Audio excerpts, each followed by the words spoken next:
Assalamualaikum warahmatullahi wabarakatuh. Perkenalkan, kami dari kelompok 4 ingin mempresentasikan materi tentang teori konflik politik.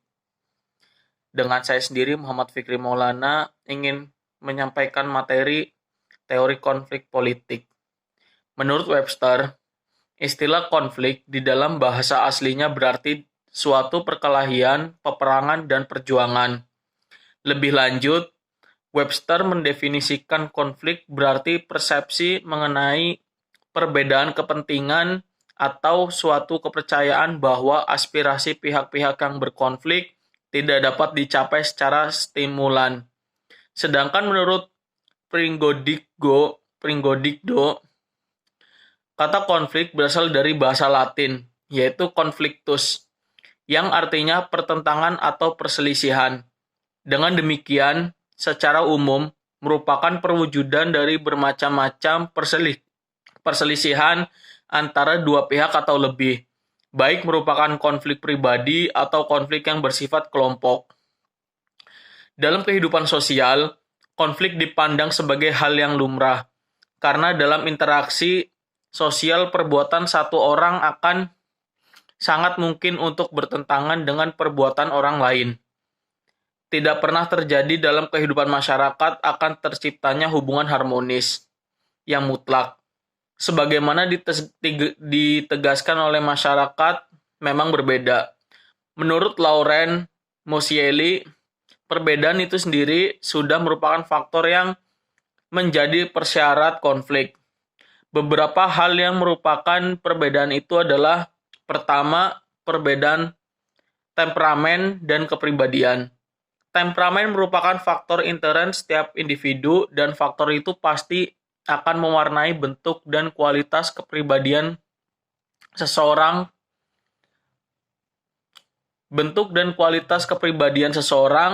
Assalamualaikum warahmatullahi wabarakatuh. Perkenalkan, nama saya Muhammad Lutfi Asabik. Di sini saya akan melanjutkan presentasi dari kelompok 4. Untuk yang selanjutnya adalah resolusi konflik. Pengelolaan atau resolusi konflik adalah setiap upaya yang ditujukan untuk menyelesaikan pertentangan yang ada di dalam kehidupan masyarakat. Dalam hubungannya dengan resolusi konflik, Hugmel tahun 2011 menjelaskan bahwa resolusi konflik adalah istilah komprehensif yang mengaplikasikan bahwa sumber konflik yang rumit sekalipun akan mendapatkan perhatian dan dapat diselesaikan. Karena itu, pada hakikatnya resolusi konflik dipandang sebagai upaya penanganan sebab-sebab konflik dan berusaha menyelesaikan dengan membangun hubungan baru yang bisa bertahan lama atau langgeng di antara kelompok-kelompok yang sedang bermusuhan. Metode resolusi konflik sendiri dalam buku Konflik dan Menjalankan Konflik tahun 2010 karya Wirawan dijelaskan beberapa metode resolusi konflik, yaitu yang pertama, pengaturan sendiri oleh pihak-pihak yang terlibat konflik. Di dalam metode ini, pihak-pihak yang terlibat dalam konflik menyusun sendiri strategi konflik dan menggunakan taktik konflik untuk mencapai tujuan terlibat konfliknya. Pihak-pihak yang terlibat dalam konflik saling melakukan pendekatan dan negosiasi demi menyelesaikan konflik dan menciptakan solusi konflik yang mereka harapkan. Yang kedua adalah intervensi pihak ketiga. Ada resolusi konflik berdasarkan intervensi pihak ketiga. Resolusi konflik melalui proses pengendalian. Resolusi konflik melalui proses pengendalian salah satunya dilakukan melalui pengadilan perdata. Salah satu pihak atau kedua belah pihak yang terlibat konflik menyerahkan solusi konfliknya pada pengadilan perdata di pengadilan negeri. Ya, mungkin sedikit penjelasan dari saya, kurang lebihnya mohon maaf. Untuk yang selanjutnya akan dilanjutkan oleh teman saya. Terima kasih. Assalamualaikum warahmatullahi wabarakatuh. Perkenalkan, nama saya Ari Nur Maharani Kusumandias. Di sini saya akan melanjutkan materi mengenai pengertian metode resolusi konflik. Ya, pengertiannya itu sendiri yaitu proses manajemen konflik yang digunakan untuk menghasilkan keluaran konflik. Untuk metode resolusi konflik pengaturan sendiri oleh pihak-pihak yang terlibat konflik atau self-regulation atau melalui intervensi pihak ketiga atau third party intervention. Yang selanjutnya yaitu ada konflik politik. Sebagai salah satunya yaitu pilkada sebagai salah satu produk yang dilahirkan dari otonomi daerah. Mempunyai banyak sisi positif yang beriringan dengan sisi negatif yang dipunyai. Pilkada yang merupakan suatu kompetensi untuk memperebutkan jabatan-jabatan politik seperti bupati atau wakil bupati, wali kota atau wakil wali kota, dan gubernur atau wakil gubernur. Menjadi salah satu perebutan kekuasaan yang diperebutkan ini selain dianggap oleh legitimasi hukum juga dilegitimasi oleh sebuah proses, baik itu karena keturunan atau kesultanan, pengangkatan atau pengakuan otoriter, sampai pada pemilihan yang demokrasi atau yang seperti sekarang ini. Demikian sedikit penjelasan mengenai materi dari konflik politik. Selanjutnya akan dijelaskan oleh rekan saya. Terima kasih. Wassalamualaikum warahmatullahi wabarakatuh. Perkenalkan, nama saya Asmina Umar. Di sini akan melanjutkan materi selanjutnya, yaitu dalam penelitian ini, penelitian menggunakan teknik pengambilan sampel, yaitu proportionality stratified random sampling, di mana pengambilan sampel dari populasi dilakukan secara acak dan berstrata secara proporsional, mengingat anggota populasi yang akan dijadikan sampel adalah heterogen. Teknik analisis data dalam penelitian ini adalah analisis kualitatif, yaitu dengan memberikan gambaran informasi masalah secara jelas dan mendalam dengan menggunakan teori-teori konflik dan politik sebagai alat interpretasi terhadap data yang diperoleh. Selanjutnya itu studi kasus konflik politik pemilihan Bupati Purbalingga. Badan Pengawas Pemilu Bawaslu Jawa Tengah menerima laporan 23 kasus dengan dugaan politik uang pilkada serentak 2020 di Jawa Tengah.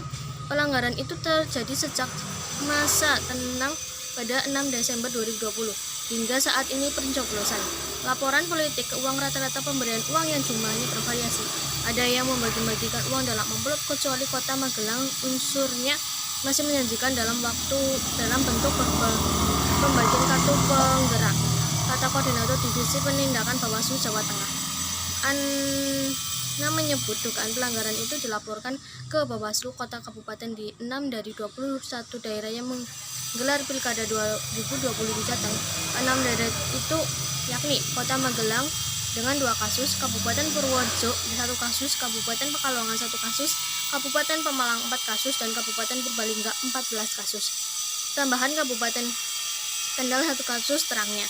6 menjelaskan jika dari penerus Bawaslu ternyata terbukti ada politik uang, maka paslon yang bersangkutan akan ditindak sesuai dengan UU nomor 10 tahun 2016 tentang Pilkada. Selanjutnya konflik di antara paslon. Sementara itu calon wakil bupati nomor urut 1 Sudono merupakan ketua DPD Partai Golkar Purbalingga. Sudono pernah menjadi terpidana kasus korupsi proyek normalisasi Bronjong Kalibelo Bandung, Desa Boja, Kecamatan Tarsono, Batang 2009. Pengadilan Negeri PN Batang melalui putusan nomor 160/Sus/2010/PN tanggal 25 Maret 2011 menjatuhi Sudono hukuman 1 tahun dan denda uang 50 juta atau subsidi 1 bulan kurungan penjara. Tidak puas dengan putusan PN Batang, Sudono mengajukan banding ke Pengadilan Tinggi Jateng. Majelis Hakim banding PT melalui putusan nomor 176/Pit/Sus/2011/PT SMG tertanggal 22 Juli 2011 membebaskan Sudono. Mungkin dari itu sekian. Wassalamualaikum warahmatullahi wabarakatuh. Assalamualaikum warahmatullahi wabarakatuh. Slide selanjutnya yaitu konflik di antara paslon. Sementara itu, calon wakil bupati nomor urut 1 Sudono merupakan ketua DPD Partai Golkar Purbalingga. Sudono pernah menjadi terpidana kasus korupsi proyek normalisasi Bronjong, Kalibejo, Bendung, Bandung, Desa Boja, Kecamatan Tersono, Batang 2009. Pengadilan Negeri atau PN Batang melalui keputusan nomor 163 Pitsus 2010 PN PTG tanggal 25 Maret 2011 menjatuhi Sudono hukuman 1 tahun dan denda uang 50 juta rupiah atau subsidiar 1 bulan kurungan penjara. Tidak puas dengan putusan Pengadilan Negeri Batang, Sudono mengajukan banding ke Pengadilan Tinggi atau PT Jateng. Majelis Hakim Banding PT melalui putusan nomor 176 Pitsus 2011 PT SMG tertanggal 22 Juli membebaskan Sudono. Jaksa Penuntut Umum atau JPU kemudian melakukan kasasi ke MA. Majelis Hakim atau MA memutuskan membatalkan putusan banding Pengadilan Tinggi Jateng dan menjatuhkan vonis sesuai dengan putusan Pengadilan Negeri Batang, yakni 1 tahun penjara kepada Sudono. Dengan diketahuinya bahwa paslon nomor urut 1 wakilnya telah terbukti pernah melakukan tindak pidana korupsi, maka menjadikan masyarakat menjadi problem untuk memilihnya. Apakah masih pantas seorang yang telah terbukti pernah dipidana kok dipilih lagi untuk menjadi pemimpin? Ujar masyarakat Batang. Demikian penjelasan dari saya. Selanjutnya akan dibacakan oleh rekan saya. Wassalamualaikum warahmatullahi wabarakatuh. Ya. Assalamualaikum warahmatullahi wabarakatuh. Saya Lutfi Aldani akan melanjutkan materi yang selanjutnya, yaitu konflik antar golongan. Untuk diketahui, paslon Muhammad Zulhan Fauzi Zani Makarim Supriyatno diusung koalisi PKB, Partai Gerindra, P3, Nasdem, dan Partai Demokrat. Kemudian paslon Diah Hayuning Pratiwi Haji Sudono diusung koalisi PDIP, Partai Golkar, Perindo, PAN, dan PKS. Polemik yang hadir di masyarakat adalah paslon 01 lebih menitikberatkan pada golongan hijau atau orang NU.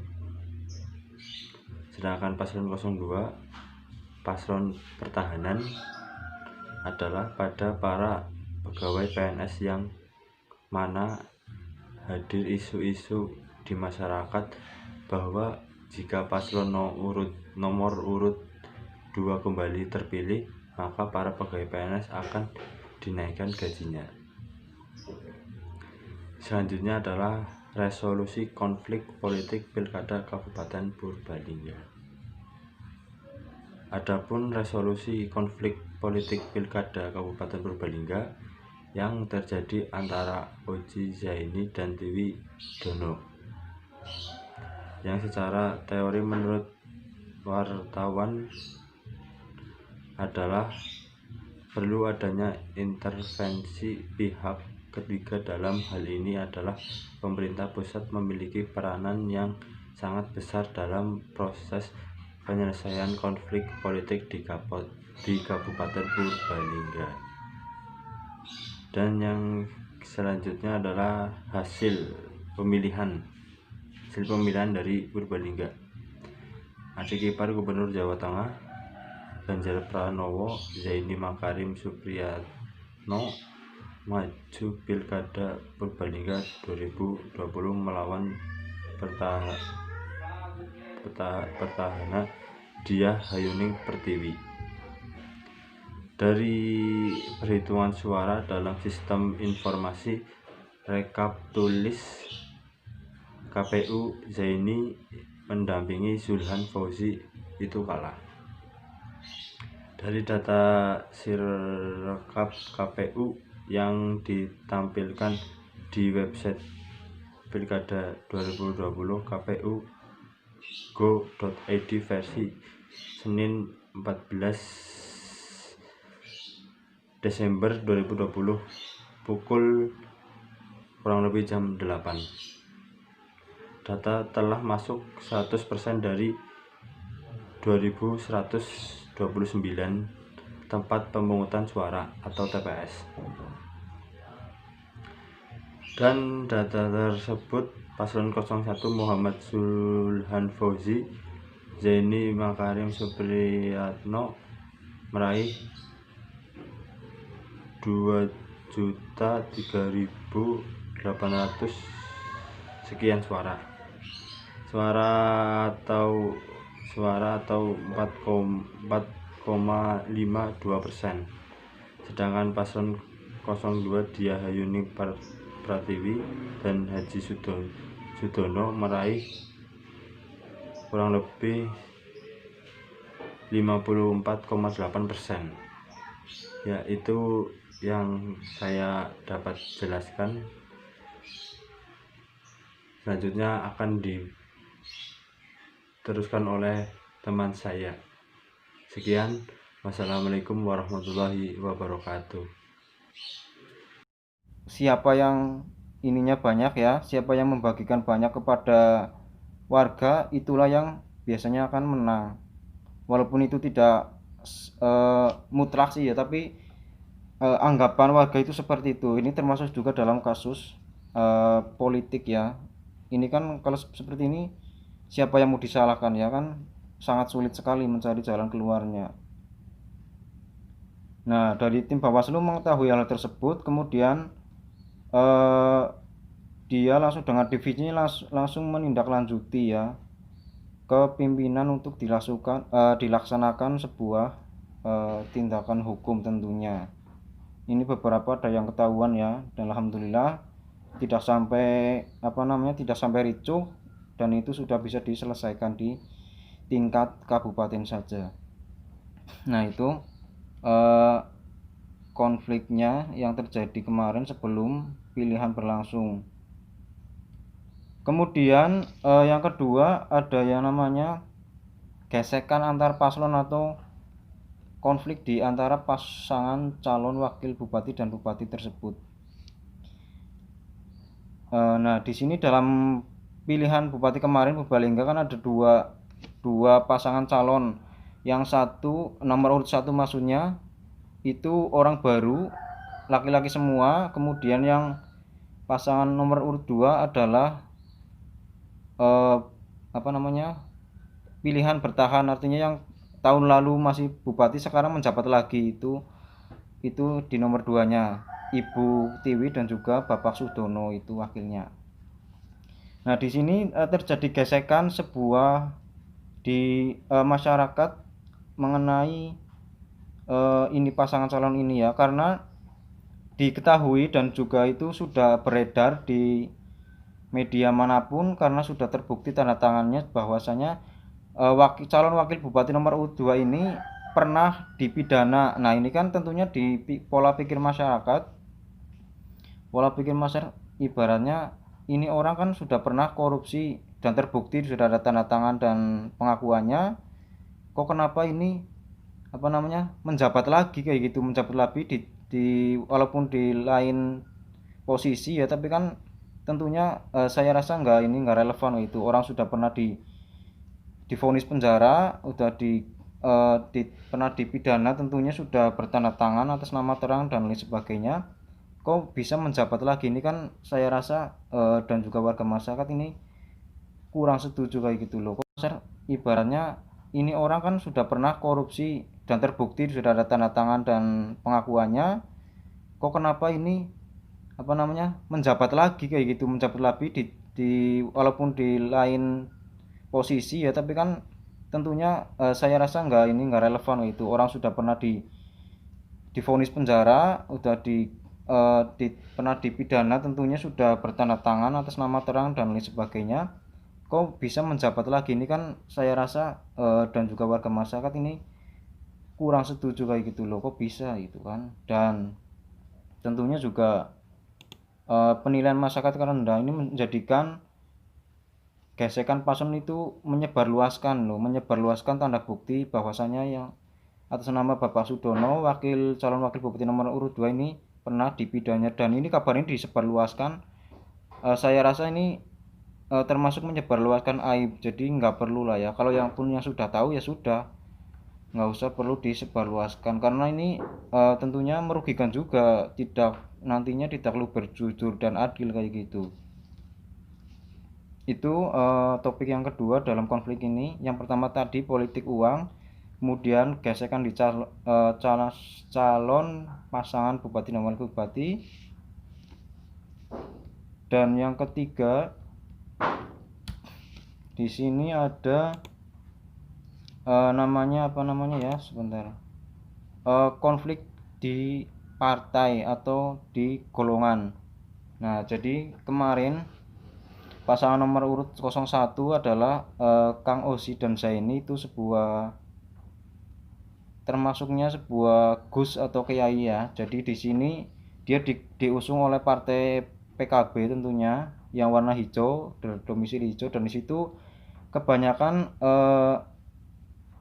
para pemimpin pendukungnya itu adalah dari golongan Nahdiyin ya kayak gitu. Nah, kemudian yang pasangan 02, calon pasangan itu bertahan itu adalah dari PDIP.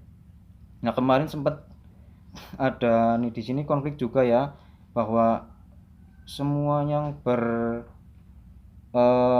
pendapatan hijau itu notabene yang warganya NU itu termasuk diharuskan untuk memilih di yang 01. Nah, ini kan juga tidak tepat diterapkan dalam proses pemilu kayak gitu, karena kan ini proses yang harusnya jujur kayak itu, nggak usah ada ikatan politik pilkada Kabupaten Purbalingga.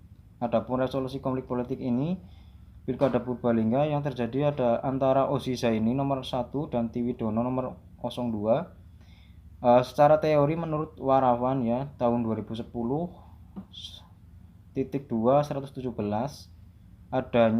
perlu adanya intervensi pihak ketiga. Dalam hal ini adalah pemerintahan yang di atasnya atau pemerintahan pusat yang memiliki peranan yang sangat besar dalam proses penyelesaian konflik di Kabupaten Purbalingga. Jadi dari kasus-kasus yang kemarin, isu-isu yang terjadi ini yang berperan kemarin diselesaikan juga oleh pihak yang di atasnya, entah itu di tingkat Jawa Tengah ataupun di tingkat pusat. Ketika ada politik uang juga langsung, ketika udah ada yang ketahuan itu langsung diproses ke tingkat atasannya lagi, ke tingkat kabupaten, ke tingkat provinsi. Nah, di situ bisa diselesaikan oleh pihak ketiga. Kemudian selain itu konflik yang kemarin juga selain politik uang juga yang gesekan antara paslon, yang dikabarkan bahwasanya ini calon pasangan ini telah dipidana, kenapa diajukan menjadi pemimpin lagi. Ini kan sungguh tidak pantas. Nah, ini juga kemarin sudah sempat perdamaian dengan dua pasangan calon, saling tanda tangan perdamaian, dan di situ harus sama-sama fair ya, jadi tidak boleh menyebarluaskan dan ataupun tidak boleh saling mengejek satu sama lain kayak gitu.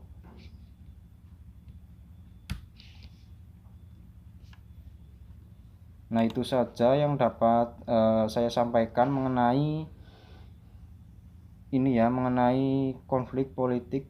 Kesimpulan konflik politik yang ada di Kabupaten Purbalingga pada saat berlangsungnya pesta demokrasi pilkada Purbalingga khususnya. Kemudian ini sumbernya ya, sumber informasi yang saya terima dari tim Bawaslu Kabupaten, kemudian purbalingga.co.id, dan juga dari tim KPU dan Bawaslu kayak gitu ya. Dan ini Silon Solo tidak sembarangan, dan pada hasil akhirnya perlu saya sampaikan juga, pada hasil akhir pemilihan kemarin yang menjadi bupati terpilih adalah nomor urut 02, yaitu Ibu Hayuning Pratiwi dan juga Bapak Sudono. Terima kasih. Kurang lebihnya mohon maaf. Wassalamualaikum warahmatullahi wabarakatuh. Kita bisa bertemu kembali dalam perkuliahan mata kuliah manajemen konflik. Di sini saya akan menyampaikan presentasinya mengenai kesimpulan dari makalah yang sudah kelompok kami buat, yaitu studi kasus tentang konflik politik di Purbalingga, khususnya event kemarin yang baru saja terlaksana, yaitu pemilihan bupati dan wakil bupati di Kabupaten Purbalingga. Nah, secara garis besar di sini konflik politik yang terjadi saat prosesi sebelum pilkada ini berlangsung, ada beberapa konflik politik yang terjadi di warga masyarakat di Kabupaten Purbalingga khususnya. Yang pertama adalah adanya politik uang ya, atau biasanya itu suap dalam paslon, dalam memilih pasangan dan calon wakil bupati dan bupati Purbalingga. Nah, di sini kita sudah tidak asing lagi bahwasanya dalam pemilihan, baik itu pilihan lurah, kepala desa, pilihan bupati dan lain sebagainya, itu seringkali kita didatengin oleh kalau bisa dikatakan itu tim sukses dari masing-masing pasangan dan calon. Nah, di situ selain minta dukungan dan bantuan doa restu, tentunya sering kita jumpai di situ adanya money politik atau politik uang di situ biasanya berjalan. Itu sudah hal yang salah tapi lumrah kayak gitu. Dan itu hampir di keseluruhan ya, tidak hanya di saat pilihan tahun ini. Saya rasa di keseluruhan daerah pun tidak berbeda jauh kayak gitu. Nah, di sini dalam kasus yang kemarin itu dari Badan Pengawas Pemilu atau yang disingkat Bawaslu Jawa Tengah menerima laporan bahwa 23 kasus dengan politik uang pilkada serentak 2020 di Jawa Tengah itu terdeteksi ya adanya ini politik uang, terdeteksi oleh tim dari tim Bawaslu ya, tim Badan Pengawas Kepemiluan. Politik uang rata-rata pemberian uang yang jumlahnya bervariasi, ada yang membagi-bagikan uang dalam